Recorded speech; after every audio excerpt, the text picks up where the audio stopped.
Hi hello everyone, welcome to crypto geek Telugu. నా పోర్ట్ఫోలియోలో ఒక coin 4000 invest చేస్తే 20,000 రిటర్న్ ఇచ్చిన ఒక టోకెన్ గురించి ఈరోజు అంటే with in the short time అంటే మార్చిలో ఇన్వెస్ట్ చేస్తే ఇప్పుడు ఏప్రిల్కి 5x రిటర్న్ ఇచ్చిన ఒక టోకెన్ గురించి నేను ఇప్పుడు చెప్పబోతున్నాను. సో ఇది కంప్లీట్గా కొత్త ప్రాజెక్ట్ అనమాట, కొత్త ప్రోటోకాల్. సో లిక్విడిటీ ప్రోటోకాల్స్ అనేవి చాలా అంటే చాలా డేంజర్ అండ్ రిస్క్ అనమాట. రిస్క్ ఎలా ఉంటుందో రిటర్న్ కూడా అలాగే ఉంటుంది. రిస్క్ హే నాతో ఇష్క్ హే అన్నట్టు. సో రిస్క్ ఉన్న చోటనే రిటర్న్ కూడా ఉంటుంది. సో అలాంటి రిస్కీ కాయిన్ ఇది, అందుకే ముందు ఈ డిస్క్లైమర్ చెప్తున్నాను అనమాట. సో ఏరోడ్రోమ్ అనేది చాలా మంచి ప్రాజెక్ట్, బేస్ మీద first liquidity market place. So అందుకని ఈ ప్రాజెక్ట్కి అంత హైప్ ఉంది. ఒకప్పుడు మనం బైనాన్స్లో పాన్ కేక్ స్వాప్ అనేది చూడొచ్చు. సో బైనాన్స్ కాయిన్ అనేది ఎంత పెరిగిందో, సో ఇప్పుడు కాయిన్ బేస్ అనేది ఓన్ బ్లాక్ చైన్ అయినా అంటే ఓన్ చైన్ అయినా బేస్ మీద వస్తున్న ఫస్ట్ లిక్విడిటీ ప్రోటోకాల్ అనమాట. సో అందుకని ఇది బాగా హైప్ ఉంది, అంటే డీఫైకి సంబంధించిన ప్రోటోకాల్ కాబట్టి. యూనిస్వాప్ని చూసాం మనం. సో అలాగే ఇది కూడా మంచి ప్రాజెక్ట్ అయ్యే అవకాశం ఉంది. అంటే యూనిస్వాప్ అనేది ఫస్ట్ ఈథీరియం మీద డెవలప్ అయిన మంచి డీఫై. తర్వాత చాలా చూసాం మనం. యూనిస్వాప్ తర్వాత 1inch ప్రోటోకాల్ చూసాం, అలాగే డివైడిఎక్స్ చూసాం. అవి ఎంత రిటర్న్ ఇచ్చినా చూసాం. సో ఇలాంటి థీమ్తో వచ్చింది ఏరోడ్రోమ్ అనమాట. బట్ ఇట్స్ బేస్ మీద. సో కాయిన్ బేస్ అనేది ఎంత పెద్ద ఎక్స్చేంజో మనకు తెలుసు. సో అందుకని ఈ టోకెన్ అనాలిసిస్ చేస్తున్నా. ఇందులో నేను ఎటువంటి ఫైనాన్షియల్ అడ్వైజ్ అని ఇవ్వట్లేదు. అంటే ఇందులో ఇన్వెస్ట్ చేయండి, నాకు ఇంత రిటర్న్ వచ్చిందని నేను చెప్పట్లేదు. మీరు మీ ఓన్ రీసెర్చ్ చేసిన తర్వాత మీకు ఇన్వెస్ట్ చేయాలనిపిస్తే చేయండి. అంతేగాని నేను చెప్పానో వేరే వాళ్ళు ఎవరో చెప్పారనో చేయొద్దు. సో ఇది జస్ట్ అనాలిసిస్ మాత్రమే. మీరు మీ ఓన్ రీసెర్చ్ చేసుకున్న తర్వాత మీకు కన్విక్షన్ బిల్డ్ అవుద్ది. సో నేను చెప్పిన వెబ్సైట్స్ అన్నీ చూడండి. సో రీసెర్చ్ కోసం కాయిన్ గేకో చూడండి, లేదంటే కాయిన్ మార్కెట్ క్యాప్ చూడండి. అలాగే టోకెన్ అన్లాక్స్ ఎప్పుడు అవుతాయి, వెస్టింగ్ షెడ్యూల్ ఎలా ఉంటుంది, ఆ టీమ్ ఎలా రిలీజ్ చేద్దాం అనుకుంటుంది దానికి టోకెన్ అన్లాక్స్ అనే వెబ్సైట్ చూడండి. సో ఇవన్నీ కూడా మీరు అనాలిసిస్ చేసిన తర్వాత మీరు ఇన్వెస్ట్ చేయండి. క్రిప్టోలో ఎవరో చెప్పారని మీరు మాత్రం ఇన్వెస్ట్ చేయొద్దు. సో అది నా సైడ్ నుంచి స్ట్రాంగ్ రిక్వెస్ట్ అనమాట. సో ఏరోడ్రోమ్ అనేది సో బేసిక్గా బేస్ డాప్స్లోనే నెంబర్ 1 ప్లేస్లో ఉందన్నమాట ఇప్పుడు లిక్విడిటీ ప్రోటోకాల్లో. సో దీన్ని ఎవరు ఫౌండ్ చేశారంటే అలెక్స్ కట్లర్ అనే అతను డెవలప్ చేశాడు. సో దానికి ఓనర్ వచ్చి. సో దీని యొక్క మెయిన్ ఉద్దేశం ఏంటంటే బేస్ మీద ఎవరైతే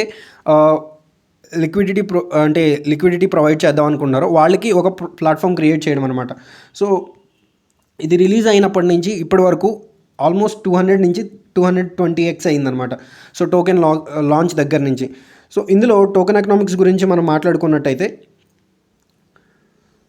సో టోటల్గా సప్లై వచ్చేసరికి 976 మిలియన్ అనేవి టోకెన్స్ అనేవి సప్లైలోనే. సో టోటల్ సప్లై వచ్చేసి అందులో సర్క్యులేటింగ్ సప్లైలో ఎంత ఉందంటే 402 మిలియన్ అనేవి సప్లైలో ఉంది. So almost 50% of the supply అనేది ఉంది. సో నెక్స్ట్ మార్కెట్ క్యాప్ వచ్చి ఓన్లీ 732 మిలియన్ మాత్రమే ఉంది. ఇన్ కంపారిజన్ ఒకవేళ యూనిస్వాప్తో కంపేర్ చేసుకుంటే మనకి యూనిస్వాప్కి ఆల్రెడీ 5 బిలియన్ మార్కెట్ క్యాప్ ఉంది, అంటే ఇథీరియం మీద.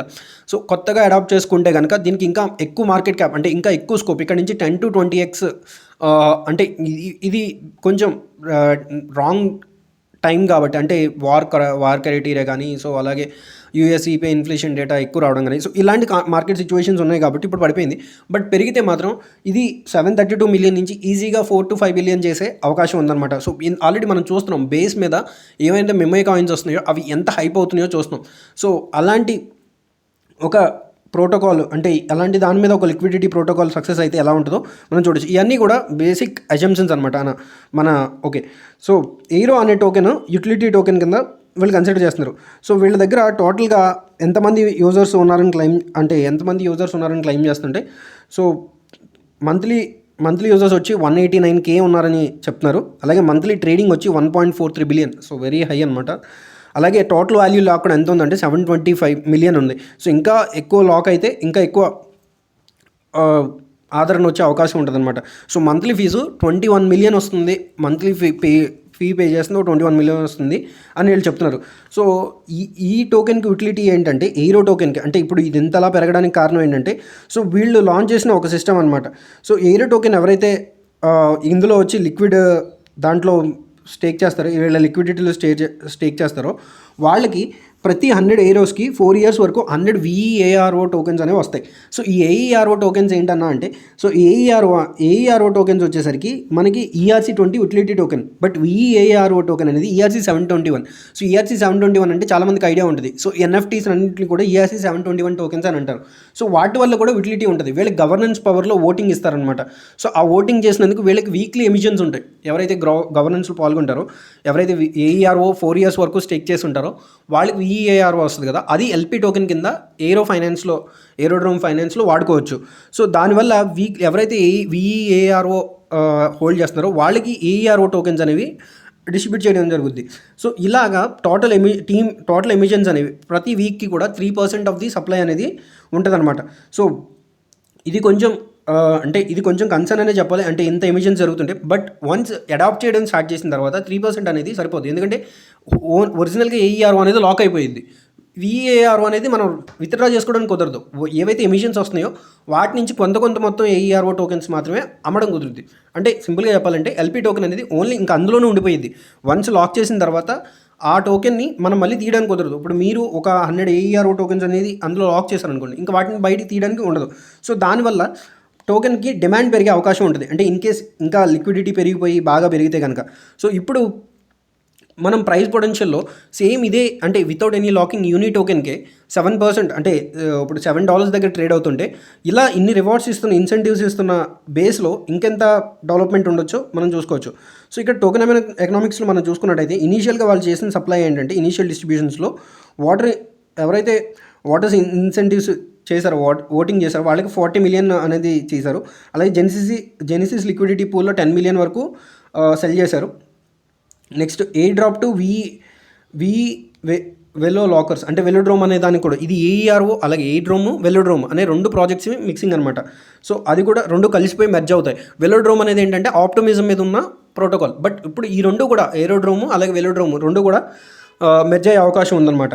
Okay, so 40% of the air drop to the ఎవరైతే లాక్ చేశారో వాళ్ళకి ఇచ్చారు. అలాగే ecosystem to the public goods funding వాళ్ళకి 21% ఇచ్చారు. ఇవన్నీ కూడా లాక్లో ఉంటాయి. ఏరోడ్రోమ్ టీమ్కి మ్యాక్సిమం లాక్డ్ 14%, 70 మిలియన్ వరకు ఇచ్చారు. అలాగే ప్రోటోకాల్ గ్రాంట్స్ 50 మిలియన్ వరకు ఇచ్చారు. సో ఏరో పూల్ ఓట్ పవర్ వచ్చేసి ఎవరైతే ఓట్స్ వాడతారో వాళ్ళకి 5% వరకు సప్లైలు ఇచ్చారనమాట, 25 మిలియన్. సో ఇలా చూసుకుంటే టోటల్ 50%కి మనకి ఆల్రెడీ రిలీజ్లో ఉన్నాయన్నమాట. సో ఆల్రెడీ ఎవ్రీ వీక్ అంటే 14 వీక్స్ ఇలా రిలీజ్ అవుతాయి.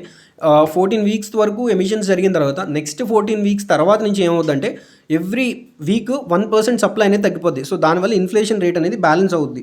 ఓకే, సో ఎందుకంటే ఏవైతే టోకెన్స్ అనేవి జనరేట్ అయినాయో అవి గ్యాస్ ఫీజ్ కింద ఉన్నాయి, బర్న్ చేసేస్తారు. సో అవి కొంచెం ప్రైస్ పొటెన్షియల్లోకి యాడ్ అవుతాయి. మీరు ఇప్పుడు చూసినట్టయితే ఏరో ఫైనాన్స్ అనేది మొత్తం మార్కెట్లో మీ పోర్ట్ఫోలియోలో ఉన్న స్టాక్స్ అన్నీ, మీ పోర్ట్ఫోలియోలో ఉన్న టోకెన్స్ అన్నీ పడిపోతున్నా కానీ, బట్ ఏరో ఫైనాన్స్ మాత్రం లాస్ట్ 7 డేస్గా ఎటువంటి లాస్ అనేది లేదు. ఒక 7 to 8% కరెక్షన్ అయింది తప్ప పెద్దగా పడిపోలేదు, అంటే పెరుగుతుందే తప్ప పడిపోవట్లేదు. సో అందుకని నాకు ఈ టోకెన్ మీద రివ్యూ చేద్దాం అనిపించింది. సో $1.82 దగ్గర ఇప్పుడు కరెంట్లీ ట్రేడ్ అవుతుంది. సో ఫర్దర్గా మేము ఎక్స్పెక్ట్ చేసేది ఏంటంటే ఒకవేళ యూనిస్వాప్ అంత హిట్ అయితే 5 బిలియన్ మార్కెట్ క్యాప్ వస్తే, సో మోస్ట్లీ $10 to $12 అనేది పెద్ద టార్గెట్ కాదు. అంటే ఇక్కడ నుంచి 5 to 7x అనేది పెద్ద టార్గెట్ కాదు. బట్ ఇన్ కేస్ హిట్ అవ్వకపోతే పరిస్థితి తెలుసు కదా, రిస్క్ అవుతాం. సో ఇక్కడ పాన్కేక్ స్వాప్, అంటే ఎలా అయితే ఫస్ట్ ప్రోటోకాల్స్ వచ్చినాయి, అంటే పాన్కేక్ స్వాప్ అనేది బైనాన్స్ మీద వచ్చింది. సో అక్కడ బాగా పెద్ద హిట్ అయింది. సో మనం చూసుకున్నట్టయితే ఆల్మోస్ట్ $30 దాకా వెళ్ళొచ్చింది. సో అలాంటిది ఈ ఎర్లీ ప్రాజెక్ట్ అనేది బేస్ మీద ఫస్ట్ టైం కాబట్టి ఇంకా అలాంటి సక్సెస్ చూసే అవకాశం ఉంటుందేమో అని మన ఎక్స్పెక్టేషన్ మాత్రమే. ఓకే, సో కన్సర్న్స్ వచ్చేసరికి ఏమేమి కన్సర్న్స్ ఉన్నాయంటే ప్రాజెక్ట్ వరకు వచ్చేసరికి ఏవైతే ఎవ్రీ వీక్ 3% అనేది ఉందో, సో అడాప్షన్ జరిగితే ఓకే, అడాప్షన్ జరగకపోతే ఆ టోకెన్స్ అన్ని కూడా డంప్ చేసే అవకాశం ఉంటుంది. సో మెయిన్ కన్సర్న్ అన్నది అది. అలాగే బేస్ మీద ఇంకా నెక్స్ట్ యాప్స్ అనేవి కొత్తగా బిల్డ్ అవుతున్నాయి. సో డీసెంట్రలైజ్ ఎక్స్చేంజెస్ వస్తాయి DeFi ఎరాలో. సో నెక్స్ట్ బేస్ అనేది చాలా పెద్ద ఎకోసిస్టమ్ అవుతుంది. సో ఒకవేళ అవి వచ్చి కొత్త ఇన్సెంటివ్స్ ప్రోగ్రామ్స్ లాంచ్ చేస్తే మేబీ ఏరోడ్రోమ్కి అంత ప్రాఫిటబుల్గా ఉండకపోవచ్చేమో. బట్ యూజర్స్ కౌంట్ ఇంకా పెరుగుతూ ఉంటే, అడాప్షన్ పెరుగుతుంటే మంచి స్ట్రాంగ్ ప్రాజెక్ట్గా మనం దీన్ని చూడొచ్చు. సో అలాగే వీళ్ళు ఇచ్చే ఇన్సెంటివ్స్ అనేది ఒకవేళ మార్కెట్లో సడన్గా డంప్ అయితే కనుక, సో అప్పుడు there will be a problem. అలాగే వీళ్ళ ఇచ్చిన డాక్యుమెంటేషన్ కూడా కొంచెం క్లమ్జీగా ఉంది, అంటే క్లియర్గా కంటే కొంచెం క్లమ్జీగా ఉంది. సో ఎర్లీ స్టేజెస్లో మార్కెట్కి సంబంధించి అలాగే ఉంటాయి. బట్ ఇన్ఫ్లేషన్ రేట్ అనేది మెయింటైన్ చేస్తే మార్కెట్ పొటెన్షియల్ అనేది ఇంకా పెరగచ్చు ఏరోకి.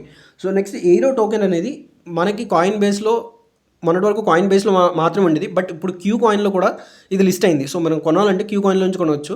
సో అలాగే మేజర్ ఎక్స్చేంజెస్ ఇంకా బైనాన్స్లో కానీ వీటిలో కానీ లిస్ట్ అవుతుంటే మార్కెట్లో ప్రైస్ పొటెన్షియల్ ఇంకా పెరిగే అవకాశం ఉంటుంది. బట్ ఇప్పుడు చాలా తక్కువ మంది యూజర్స్ ఉంది. ఆ యూజర్స్ మాత్రమే అది అవైలబుల్గా ఉంది. సో అది క్యూ కాయిన్ నుంచి బైనాన్స్ నుంచి MEXC, సో ఇలా డిఫరెంట్ ఎక్స్చేంజెస్లోకి వచ్చిన బైబిట్ ఇలాంటి వాటిలోకి వచ్చినప్పుడు సో దానికి ఇంకా లిక్విడిటీ పెరిగే అవకాశం ఉంటుంది. సో అలాగే స్టేకింగ్ ఇంకా పెరుగుతుంటాయి. అంటే ఇప్పుడు 720 బిలియన్ ఉంది కదా, 720 మిలియన్ ఉంది సారీ. సో 720 మిలియన్ నుంచి ఇంకా ఎక్కువ పెరుగుతుంటే ఇంకా ఎక్కువ మందిని అట్రాక్ట్ చేసే అవకాశం ఉంటుంది. సో అలాగే ప్రోస్ కాన్స్ రెండూ ఉన్నాయి. For the first time base మీద వచ్చిన DeFi ప్రోటోకాల్ కాబట్టి సో మీరు అనాలిసిస్ చేసుకుని మీకు ఓన్ కన్విక్షన్ బిల్డ్ అయిన తర్వాత మీరు ఇన్వెస్ట్ చేయండి. నాకు వరకు అయితే నాకు బాగానే రిటర్న్ వచ్చింది. సో 4K నుంచి 20K అంటే ఆల్మోస్ట్ 5x రిటర్న్ వచ్చింది. సో నా వరకు నేను సాటిస్ఫైడ్. మీరు ఇక్కడ నుంచి రిస్క్ తీసుకోవాలంటే తీసుకోండి, ఇన్వెస్ట్ చేయాలంటే చేయండి. క్యూ కాయిన్లో ఉంది, అలాగే బేస్ వ్యాలెట్లో కూడా ఉంది. So thank you guys, thank you very much for watching. In case మా వీడియో నచ్చినట్టయితే లైక్ చేయండి, అలాగే మీ ఫ్రెండ్స్కి షేర్ చేయండి. ఏమైనా డౌట్స్ ఉన్న కామెంట్స్ ఉన్న కింద కామెంట్ సెక్షన్లో మెన్షన్ చేయండి, మేము ఆన్సర్ చేయడానికి ట్రై చేస్తాం. అలాగే ఈ వీడియో ఎక్కడైనా ఏదైనా పాయింట్ ఆఫ్ టైంలో ఒకవేళ ఉపయోగపడుతుంది అనుకుంటే కనుక మా ఛానల్ సబ్స్క్రైబ్ చేసుకోండి. Thank you guys, thank you very much for watching crypto geek Telugu.